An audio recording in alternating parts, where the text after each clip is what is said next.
Did you get it? Today, we are digging into what I consider to be one of the all-time great jam session tunes. It's got a little bit of everything, some modal stuff, some 2-5-1s at a pretty friendly tempo. This is, of course, the great Joe Henderson's tune, Recordame. What's up, everyone? Welcome here to 2024. If you're viewing this right when it releases, good to see all of you after the new year here. Today, before we get into Recordame, there's a couple items of business I want to take care of at the new year. Things that will be especially interesting to you is some free stuff. As any frequent viewer of this channel knows, I operate a Patreon where there is some additional content that sort of supplements what I offer here on YouTube. Starting here in 2024, the handout component of that will be free to everyone.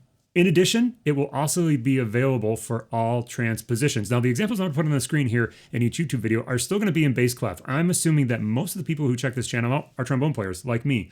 But definitely over the last year, quite a few people have asked, well, do you have any of these examples in other transpositions? Maybe you play trumpet or you play alto saxophone. So I'm going to start offering those handouts for free. Just click on the link down in the description. That'll take you over to the virtual studio on Patreon, and you can get those handouts for free. So if you want to check out some of these things, maybe in some other keys, some additional licks that sort of supplement the things we do here on YouTube. Now, if you are somebody who subscribes to the virtual studio or have ever thought about it, there'll be a few changes in how that content is offered. The second tier level, so now there'll be 3 tiers, a free tier, which everybody can access.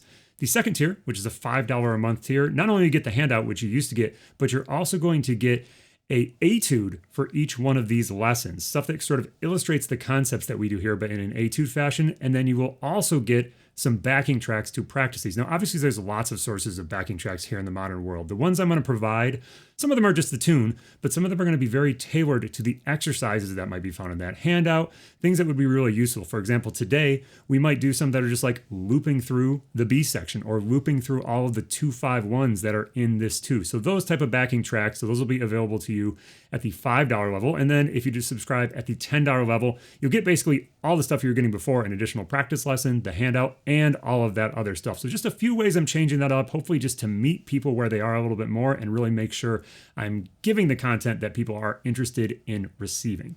Now, the trade-off for offering some of this stuff for free is you're going to hear me bump the virtual studio a little more than I have in the past. I try not to sell too much here on YouTube, but this year, 2024, I really think that content there is really useful. So I want to get that connected to as many people as possible. So you're going to hear me probably mention it in pretty much every video. I'm not trying to, cram it down your face or anything like that.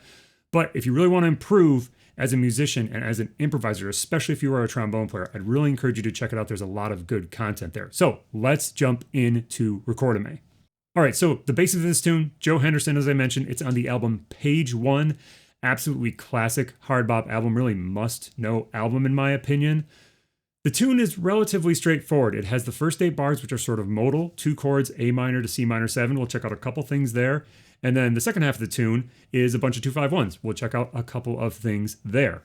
Cool. The A sections, as I said, sort of modal, longer sections of chords, 2 minor chords. As I often recommend, pentatonics are incredibly useful here. We're not going to linger a ton here because we talk about pentatonics a lot on this channel, but incredibly important that you have a lot of stuff together using pentatonic ideas. There's other avenues you can go here for sure, thinking about Dorian mode, thinking about some other stuff, but pentatonics, in my opinion at least, should be the foundation of what you got going on here. So if we just think about these 2 scales, we've got A minor pentatonic and C minor pentatonic.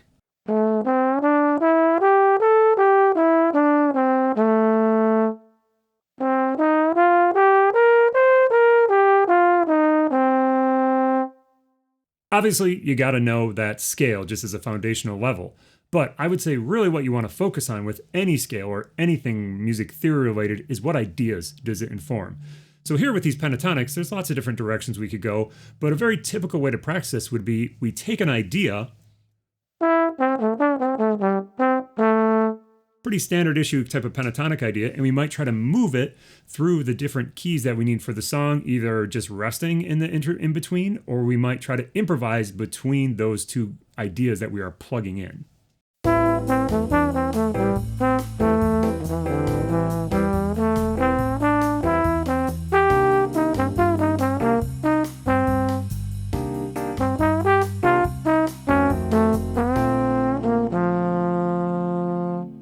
That's pretty standard issue. What I would encourage you to try here is rather than starting the phrase with a predetermined idea, try to think about how you end the A minor section and see if you can connect that to the C minor section, either with the exact same idea or at least with a very similar idea. So we get that sort of continuity across the two changes. We're sort of giving ourselves a little bit of structure, but it doesn't feel so stuck in a box.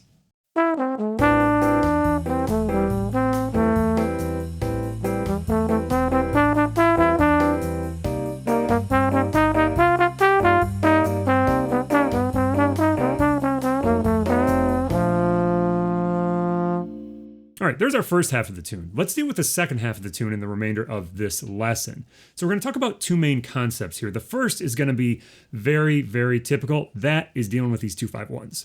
Now, if you're not familiar with this tune, this is what the second half looks like. You can see we start on B flat major 7, and then we work through some changes. So if we put some analysis on this, we're going to see that there are 2-5-1s that connect these different major chords. It's sort of a typical pattern where the first measure, we're on a major 7. The second bar, that major 7 becomes a minor 7 chord, which then becomes the 2 of the next key center, which is A flat. And we move through the changes in this similar way of these descending 2-5s, and then we sort of switch just a little bit when we get to that 2-5-1 to F major, ends on an E altered chord.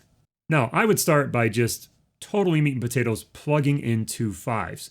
Choose a lick. The one that I'm going to do today is actually the lick, quote unquote. You know, this is sort of like a jazz meme, but it is a nice little 2-5. You might want to change it just a little bit as I did there. Instead of going to an A flat on the end of 4 in that example, I went to a G, so it fit into the harmony a little bit better, but it's really kind of like the lick. That's actually where I sort of first encountered this idea, before it was even sort of the lick and kind of a jazz meme. I think I heard it in maybe a Clifford Brown solo or something like that. It's all over the place in jazz, so it's just kind of one of those things, but it works really great in this way. So to start out with, I'm just going to plug it in at every 2-5 and rest for the remainder.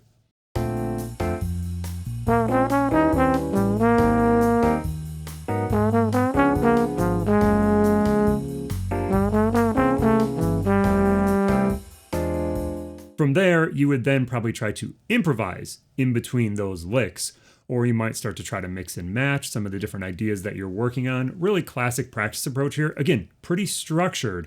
So how do we move away from so much structure on a tune like this that has 2-5s that move relatively quickly? One of the avenues that I might try is, rather than thinking about actual like plugging in licks, I would think of more about shapes, or what we might call tetrachords. Now, a tetrachord, if we take the hard and fast definition, it is a 4-note grouping that all exists within the interval of a fourth. So if we were in the key of B flat major, it would actually be like B flat, C, D, E flat. That would be a tetrachord, and then we could also have a tetrachord in the top half of the scale. However, I think in the modern usage, most people are thinking of this term as any 4-note grouping. And so for us, we are actually going to use, on the major chords, a root, a second, a third, and then a fifth. That's going to give us a nice shape. And then I would want to be able to play that through all the different major chords that are in this thing. Now the minor chords, I'm going to think about a different shape. It's going to have the root, the flat third, the fourth, and the fifth. Sort of the first 4 notes of the pentatonic scale. Just thinking about these two things, not even worrying about the 5 chord, literally just thinking I'm in B flat major, then I'm in B flat minor, A flat major, A flat minor, G flat major, G minor, and so on and so forth through this tune is really, really useful. It can help to streamline your ideas and can get you away from just feeling like I got to plug in a lick on everything. Now, you might do it in a musical fashion, but to start with, I would actually encourage you to do it in a very strict fashion. Let's hear what that would sound like.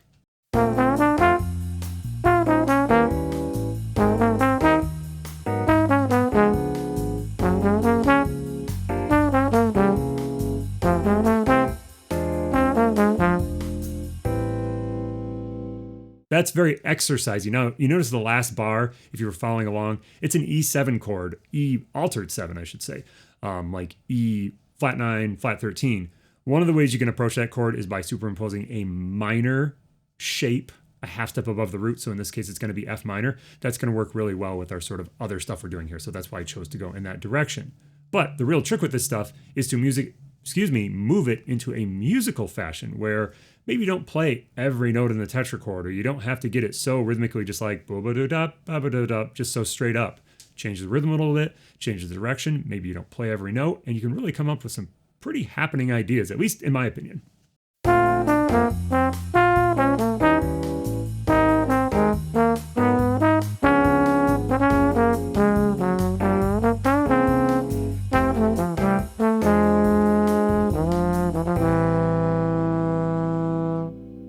Cool. There are 3 approaches to check out on a recording: pentatonics, plugging in 2-5-1s, and then trying these tetrachords. If you get this stuff together on this tune, you're going to be a long way down the path to being able to play well on this at any jam session, at any gig. And a lot of other tunes that use similar sort of chord progressions, have similar sort of structures, are going to feel like they make a lot more sense. All right, that's all I got for you today. Remember, check me out in the virtual studio, get some of that free stuff. I'm going to try to go back and make some of the other older lessons have those free handouts as well. That'll take me a little time to go through and sort of make all those handouts in the other keys. But please access that material. It is there for you. And other than that, I'll see you in the woodshed.